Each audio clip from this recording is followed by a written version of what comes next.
Welcome to Dreamtime Stories. I'm Grace. If you have joined us tonight, settle yourself in, for you have made it to the still part of the day, and there is no more to do, no more to decide. You can let go of the hours you have lived today, and they will keep without you until morning. The nagging worries you carried through the afternoon can rest their weight on the floor beside the bed, and you can leave them there where they cannot reach you. Let your shoulders release, feeling the pillow beneath your head, the warmth of the covers around you, the easy sinking of your body into the mattress. If any part of you is holding tension, a shoulder lifted, a jaw clenched, a brow drawn, let it release now, for you are allowed to be this still. Take a slow breath in through your nose, drawing the air down into your chest, filling your lungs without strain, and holding it there for a heartbeat before you let it go in an unhurried stream through slightly parted lips, feeling the air leave you in an easy, measured stream. Let us do that one more time together. Breathing in, long and easy, and then breathing out, longer than the breath in, letting your whole body sigh into the bed beneath you. One more time, if you wish, drawing the breath in and letting it go, slower still, until you feel yourself arriving in the present hour. Tonight we are going to visit a tucked-away English village, the kind that sits in a fold of the countryside, where the lanes wind between hedges, and the church clock is always a minute or two adrift. Spring has arrived in this village quietly and without fuss, and the bluebells are beginning to open along the wood's edge, while a light rain falls on the rooftops, patient and without hurry. On a hushed corner of the village, down a lane named for the lavender that used to grow there, there is a tea room, and we are going there now, so let me take you with me. The lane is called Lavender Lane because long ago a cottage at its end kept a garden full of it, and the scent would travel the length of the road on warm summer mornings. The lavender is gone now, the cottage sold and resold over the decades, but the name has stayed, as names tend to in villages like this one. You walk down it unhurriedly tonight, your footsteps cushioned by the damp pavement, the rain falling in that fine, half-hearted manner that hardly asks for an umbrella and feels more like a fine mist settling on your coat. There are windows lit along the lane, and within each one you can imagine a simple, ordinary evening taking place. A kettle on the stove steaming under its lid, a cat curled on a windowsill, asleep by the glass, a lamp being lit earlier than the season truly requires, out of the simple pleasure of warm light on a damp April evening. You do not hurry, for no errand is calling you to hurry tonight, and the rain makes a low sound among the leaves of the laurel hedge, while somewhere far off a blackbird is singing its evening song, long and fluting, as blackbirds do when the light is thinning into dusk. The tea room sits at the bend of the lane, where the road turns gently to meet the old bridge. You have passed it many times, in many seasons, and tonight you are stopping at last. The windows are lit a warm amber, and the sign above the door, painted in a faded green, reads simply, "The Lavender Lane Tea Room," in letters that have weathered for decades. A wooden bench sits outside, under the modest awning, empty now and beaded with rain, and a wisteria has begun to unfurl its first tendrils along the stone wall beside the door, its leaves still young and pale, its flowers a few weeks away from their proper show. You push the door gently, and a little brass bell rings above it, one clear, even note that belongs to tea rooms and old bookshops and the front doors of village haberdashers, a sound that has welcomed people for the better part of a century and will welcome them for a good while yet. As you step inside, the warmth meets you immediately, carrying the welcoming smell of wood smoke and bergamot, and a faint sweetness drifting from the kitchen beyond, a sponge cake cooling on a wire rack, or fresh scones resting under a tea towel on the counter. The room is modest and low-ceilinged, with dark beams running along the plaster above. The walls are painted a pale cream, and along them hang framed botanical prints, mostly of lavender and foxglove, and the old herbs of the English garden. The tables are mismatched in the easy manner of tea rooms that have gathered their furniture by degrees over the years, with a round table by the window painted light blue, a long pine table near the fireplace, and a marble-topped table in the corner that looks as though it might once have stood in a Parisian café and found its home here by some unlikely route over the years. The fireplace is lit with a modest fire, not a roaring one, for the evening is mild enough, and two modest logs glow orange over a scattering of embers at their base, the occasional quiet pop sounding as a bubble of sap finds its escape from the wood. In front of the hearth stands a deep armchair upholstered in faded rose-coloured velvet, and beside it a low wooden table where a previous visitor has set down a teacup and a book, its spine cracked open to mark the page. The chair is empty now, and it seems to be waiting for you. A woman at the counter looks up as you come in and smiles without speaking, giving you the kind of smile that acknowledges you and asks no more of you. She's in her 60s by the look of her, with silver hair tied up loosely, wearing a heather grey jumper and an apron the colour of clotted cream. She gestures with a slight nod towards the armchair by the fire, as though it has been waiting for you all along, as though she knew you were coming and held it for you. You return her smile, and you make your way across the wooden floorboards, which creak in familiar places under your feet as you pass. Settling into the armchair is its own modest pleasure. The velvet is tender under your hands, worn to a perfect gentleness by years of people sitting in it before you. The seat is deep, and the frame is high, and the whole chair seems to give you a deep, generous embrace as you lower yourself into it. You let your shoulders drop down from where they have been held all day, and you let your head rest against the yielding high back,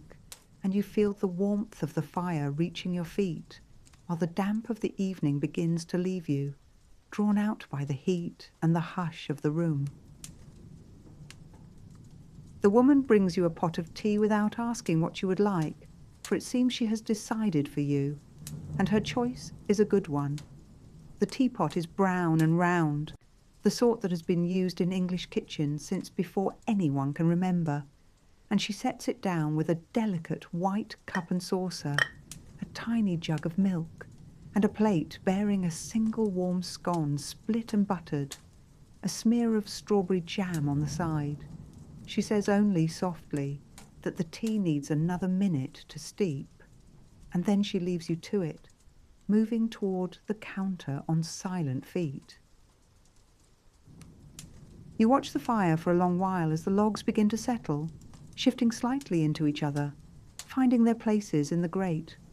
The rain continues on the window at your back, a patient percussion on the old glass which is slightly uneven and distorts the lane beyond into pale watercolour shapes,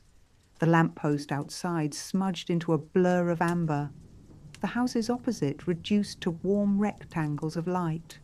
A cat you had not noticed before uncurls itself from a cushion on the windowsill and regards you with the patient, thorough attention that cats reserve for newcomers,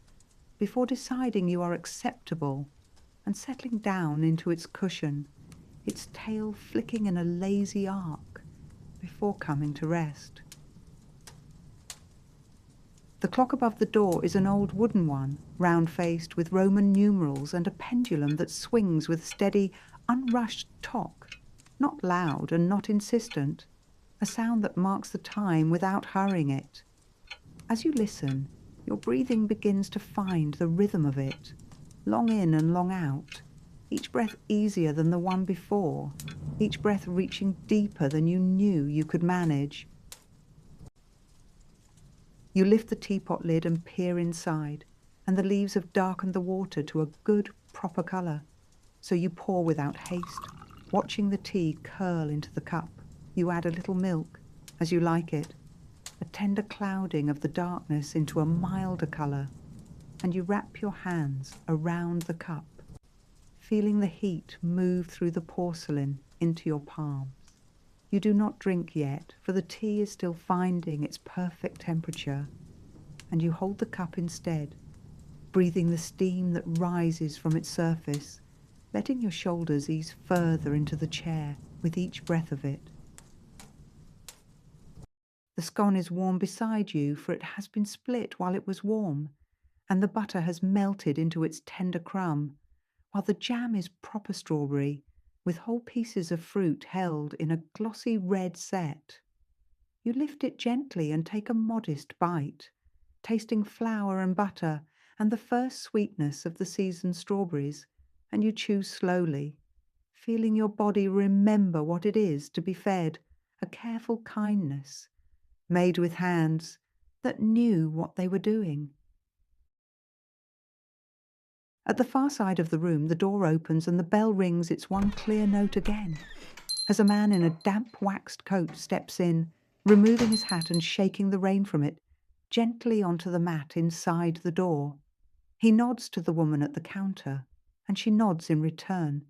and he takes a seat at the table by the window and unfolds a newspaper with the calm, practiced movements of a man who has done this on many evenings. He does not look at you, and you do not look at him, and yet you feel a simple kindness in sharing the room with him, two strangers sheltering from the same patient rain on the same still evening. Somewhere in the recesses of the tea room, a radio is playing, though so quietly that you can barely make out the music, a piano by the sound of it, or a cello, an unhurried tune from a quieter era, and it floats into the room as the smell of the kitchen does, ambient and comforting, asking no favour of you and requiring no answer in return. You take a sip of the tea and it is exactly the temperature it ought to be. Not so hot that it burns, not so tepid that it disappoints, but that in-between warmth that slides down and settles low in your chest like a gentle kindness being tucked in for the night. The taste is strong and simple, a good everyday blend,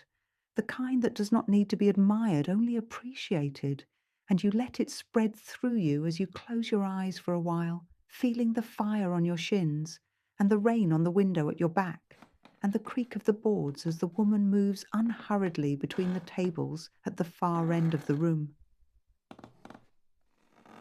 When you open your eyes again, the cat has moved from its cushion on the windowsill and has come down to settle onto the rag rug in front of the fire, its white paws tucked beneath it, its breathing long and even in the warmth of the hearth. It watches the flames with the same patient attention it gave you, the attention of a creature who has decided that here, in this moment, is where it shall be, and you find yourself wanting to do the same, to decide that here, in this moment, is where you shall be, and to let all the other places and all the other hours of the day drift away from you. The book on the low table beside you catches your eye, a cloth-bound volume, blue with the title faintly embossed in gold that has worn away in places. You cannot read what it says, and you do not feel the need to pick it up, for it is enough that it is there, its pages slightly rumpled, a faded bookmark past the middle, a book that has been read carefully and well by someone who loved it. You imagine the person who was reading it, sat in this chair before you, their own cup of tea at their elbow, their own evening passing into night in the same warm amber light, and you feel the chair holding the shape of many evenings, many readers, many modest and tender pleasures, and you feel yourself folded into that shape. One more evening in a long series of evenings. Outside, the rain grows heavier for a spell, and then eases again,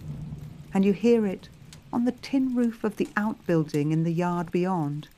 a muted drumming that rises and falls with the breath of the evening. The church bell, far off over the village, strikes the hour with its deep, rolling voice,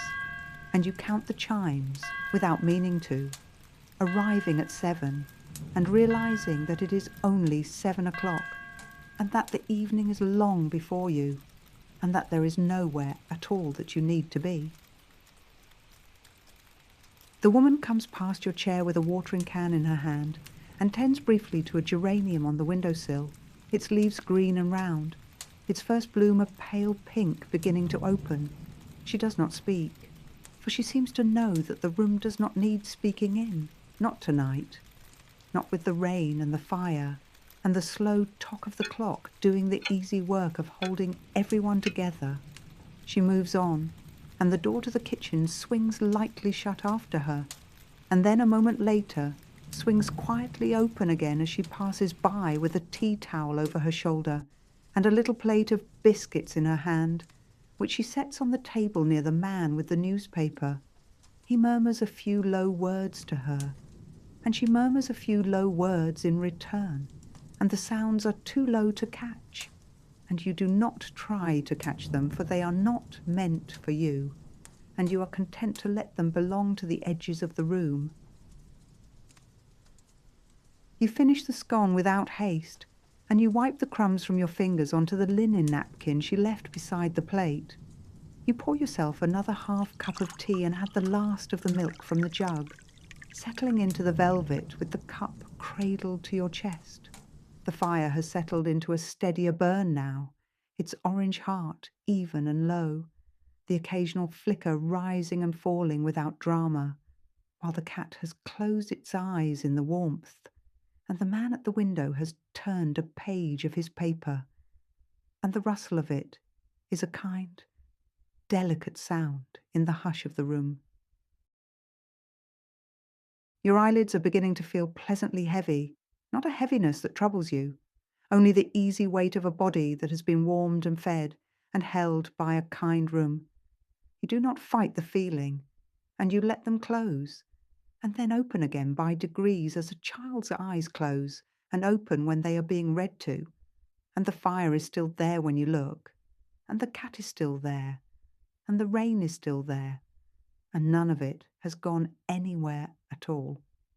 You are allowed to let your eyes close once more, and you do.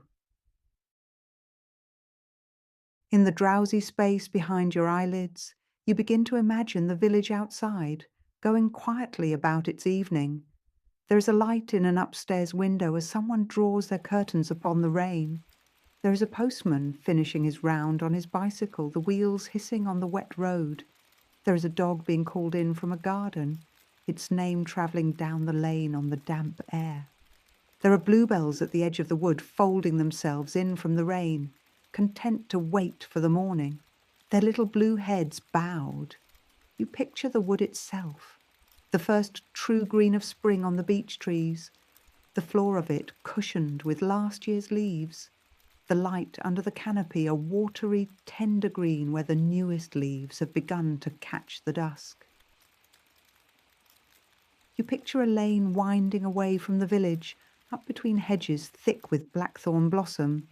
a white foam of it along the tops of the hedges, like sea spray on a still morning. You picture a stile and a footpath beyond it, crossing a field where a single horse stands under a chestnut tree, its tail swishing in lazy arcs, its breath visible in brief puffs into the cool spring air. You picture the field giving on to another wood, and a stream running clear over stones at the bottom of it, the sound of the water quiet and constant, while somewhere above a wood pigeon calls its muted 5-note call into the evening. You picture the village green, empty now in the rain, the pub lights warm within the thick old windows of the Lavender Arms on the far side of the green, and a row of cottages with their chimneys lightly smoking into the damp sky. You see the churchyard on the rise beyond the green, its old stones mellowed by lichen and moss, the grass between them long and lush with spring growth, and the old lich gate, where village weddings have passed through for 400 years. You observe the narrow bridge at the end of Lavender Lane, its parapet darkened by the rain, and the stream running beneath it, brown and full with the season's melt, moving unhurriedly on towards some larger water you have never seen. As you depict these things, you find that you cannot entirely tell whether you are still in the armchair with the teacup cooling on your chest, or out walking the lanes of the village, or already somewhere beyond both of them, in the tender place between waking and sleep that you had forgotten was so easy to reach. It does not matter which of these is true, for each of them is good, and each of them holds you with the same tender care. The woman passes once more on silent feet, and she sees that you are drifting, so she lifts the teacup gently from your loosening hands and sets it on the table beside the book. She draws a knitted wool blanket from a neighbouring chair, pale grey and loosely knitted, and she lays it across your lap and your shoulders with a touch so light that it does not wake you, becoming instead part of the warmth the fire has given you, part of the weight of the evening settling down, part of the kindness of being for a while exactly where you need to be. You are aware of the fire in a hushed, distant fashion, of the rain still falling on the window, of the clock keeping its patient count, of the cat stretching luxuriously on the rug before curling tighter into itself, a tight warm coil of sleep on the hearthrug. You are aware of your own breath moving in and out without any help from you, and of your own body, heavy and held, sinking deeper into the rose velvet of the chair as each breath eases into the next. There is no next thing for you, and there is no task you have to do after this evening, for the tea room will hold you, and the village, and the patient rain on the rooftops of a quiet English village, in early spring as well, also the bluebells at the wood's edge, and the steady tock of the wooden clock, and the woman at the counter, who has been making tea for evenings like yours for more years than you know, will keep you through the hours that are still to come. If, in the quiet hours, you stir briefly and half open your eyes, you will find the fire has burned down to glowing embers, and the blanket is still warm on your shoulders, and the cat is still asleep on the rug, and the rain has quieted to the faintest whisper on the window. The woman will be in the kitchen still, wiping down the counter, setting cups upside down on a tea towel to dry, humming a melody you almost recognize, and the room will hold its hush around you, unhurried and complete. You will close your eyes again and let yourself sink into the warmth, for there is no reason at all to wake fully, and every reason to rest a while longer. For now, though, you are only drifting, and the tea room is still fully around you, the fire still giving its amber light, the clock still swinging its slow pendulum, the rain still patient on the lane outside. Everything is as it should be. Nothing is asked of you, and you have arrived in a place where you are allowed to rest in the company of kind strangers and kind things. Sleep well and rest easy, and know that you are welcome here for as long as you need to stay. Good night.